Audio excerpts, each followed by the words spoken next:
কবে 40 বছর আগে বড় ক্রিকেট প্লেয়ার হয়ে গেছিলাম, এখন আর বাজারে কিছু নেই বলে গরম করে খেলবো, তাও হতে পারে না। যাকে ইচ্ছে গরম দেখানো যায় না, ইমোরাল কাজ করা যায় না। এটা তৃণমূল কংগ্রেস। লড়াইটা আমি পার্লামেন্টের মধ্যে করি, অন্য কেউ করে না। আমাদেরই একজন এমপি যে বাইরে থেকে এসছে, আমাদের প্রদেশের নয়, সেই বাইরের প্রদেশের এমপি, সে ভিডিওটা করে বাজারে ছেড়ে দিয়েছে। এবং এর ব্যাকগ্রাউন্ড একটা রয়েছে। ঠিক তার আগের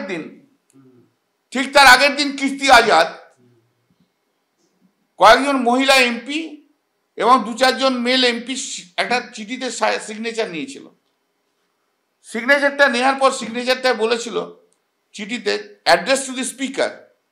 সেইখানে লিখেছিল যে চিত্তরঞ্জন সন্দেশ একটা দোকান আছে না চিত্তরঞ্জন পার্কে, তার একটা কাউন্টার পার্লামেন্টের ক্যান্টিনে খোলা হোক।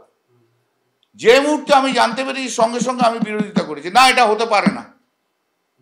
পার্টি না অন্য কথা, পার্টি উইদাউট কনসেন্ট কে দোকান খুলবে, এটা কি করে হয়? আর আমরা তৃণমূল কংগ্রেস প্রাইভেট ব্যবসাতে কখনো আমরা ইন্টারেস্টেড নই।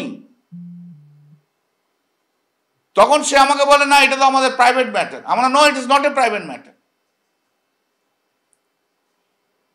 এমপি হয়ে এসে জিতে এসছো তৃণমূলের পার্টির সিম্বলে, এখানে সিগনেচার কালেকশন করছো এমপিদের, it's not a private matter.